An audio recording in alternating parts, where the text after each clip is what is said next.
Shalom saudara, salam sejahtera dalam kasih Tuhan kita Yesus Kristus. Kebenaran hari ini berjudul keserakahan. Sesuai dengan apa yang dinyatakan oleh Alkitab bahwa pada akhir zaman manusia menjadi serakah atau tidak pernah puas dengan apa yang sudah dimilikinya. Kalau manusia sudah menjadi hamba uang, egois, dan lebih menuruti hawa nafsunya, maka manusia pasti menjadi serakah. Mereka tidak dapat membedakan antara kebutuhan dan keinginan.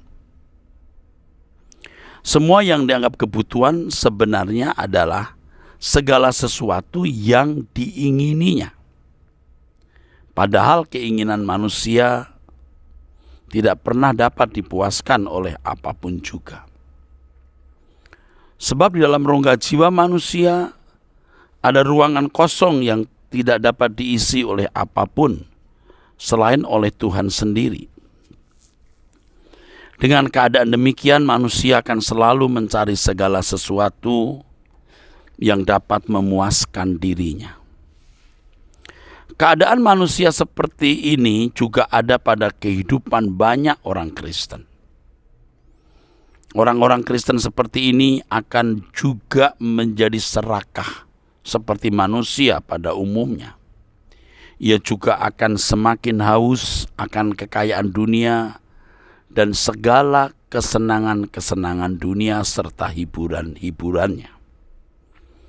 Dengan demikian pasti orang-orang seperti ini menjadi kejam dan sewenang-wenang terhadap sesamanya. Ia tidak akan dapat mempermuliakan Allah sebab ia memuliakan dirinya sendiri dan harta.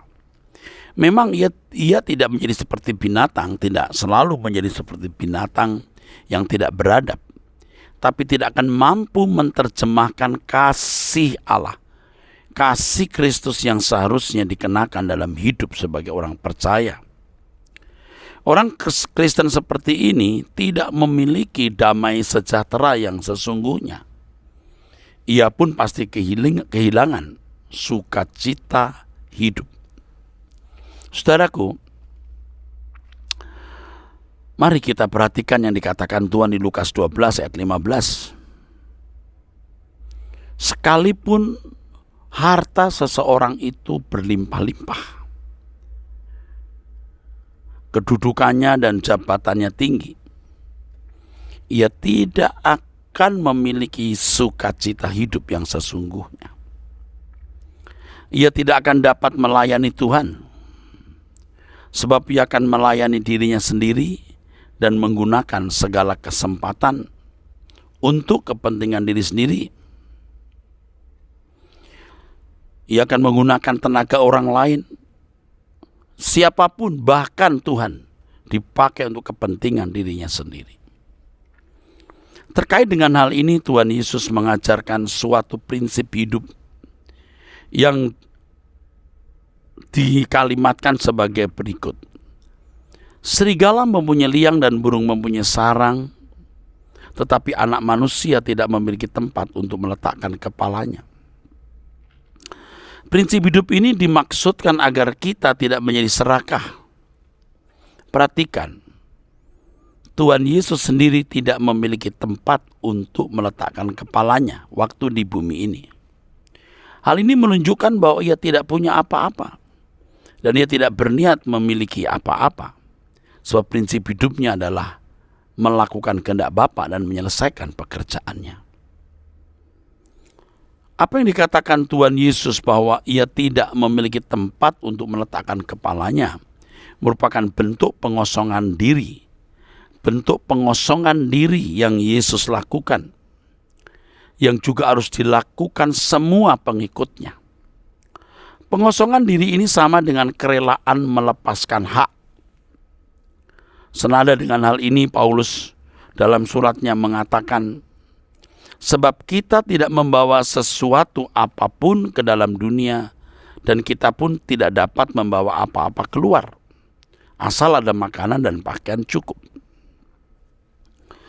Saudaraku sekalian, kalau firman Tuhan mengajarkan orang percaya agar merasa cukup, yaitu asal ada makanan dan pakaian, hal ini tidak dimaksudkan agar orang percaya menjadi miskin,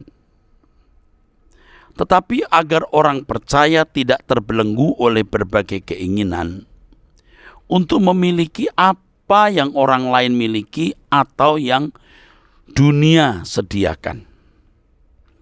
Dengan demikian orang percaya harus merasa cukup dan puas berkenaan dengan pemenuhan kebutuhan jasmani, tetapi selalu merasa belum puas berkenaan dengan keberkenanannya di hadapan Tuhan. Ini adalah cara yang tepat untuk menanggulangi nafsu serakah yang bisa menguasai hidup ini. Dalam kemiskinan secara materi, Tuhan Yesus melakukan kehendak Bapa dan menyelesaikan pekerjaannya.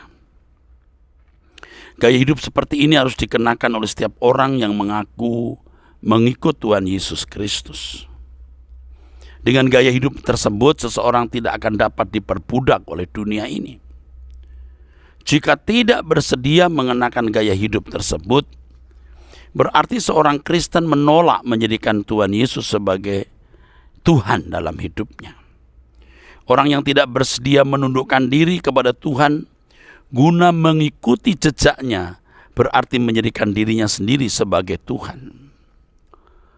Saudaraku sekalian, bila kita masih selalu merasa belum cukup dengan jumlah uang atau harta yang kita miliki, berarti kita belum sungguh-sungguh menemukan perhentian yang benar, atau berarti belum berlabuh dengan benar pada Tuhan.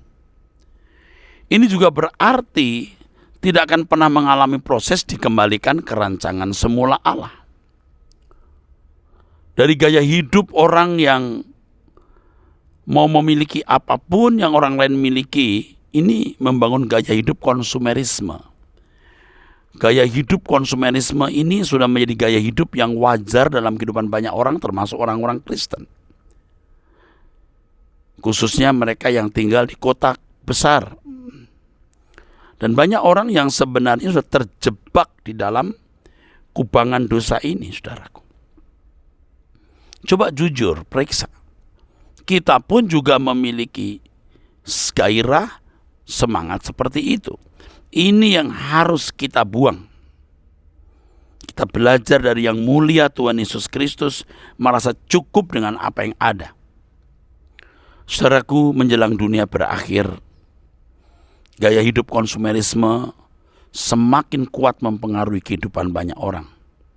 Termasuk di dalamnya orang-orang Kristen. Inilah yang digambarkan dalam kitab Wahyu pasal 18, Babel, kota besar. Alkitab menunjukkan bahwa inilah yang disebut sebagai percabulan atau perjinahan rohani. Kalau dulu orang Israel melakukan perjinahan rohani dengan menyembah berbagai dewa-dewa, sekarang orang-orang Kristen mengingini dunia. Ini sama dengan percabulan rohani. Alkitab menunjukkan bahwa itulah percabulan rohani di mana banyak manusia termasuk orang Kristen telah terberdaya oleh kecantikan dunia ini sehingga menyembah iblis dan tidak mengingini kerajaan Tuhan Yesus Kristus. Saudaraku, sebagai umat pilihan yang telah dicelikkan oleh kebenaran, kita harus berani membiasakan diri mengenakan pola hidup merasa cukup. Dengan demikian kita tidak dapat diperbudak lagi oleh dunia ini. Dan dengan cara inilah kita menantang zaman. Tuhan memberkati saudara-saudara sekalian. Sola Gracia.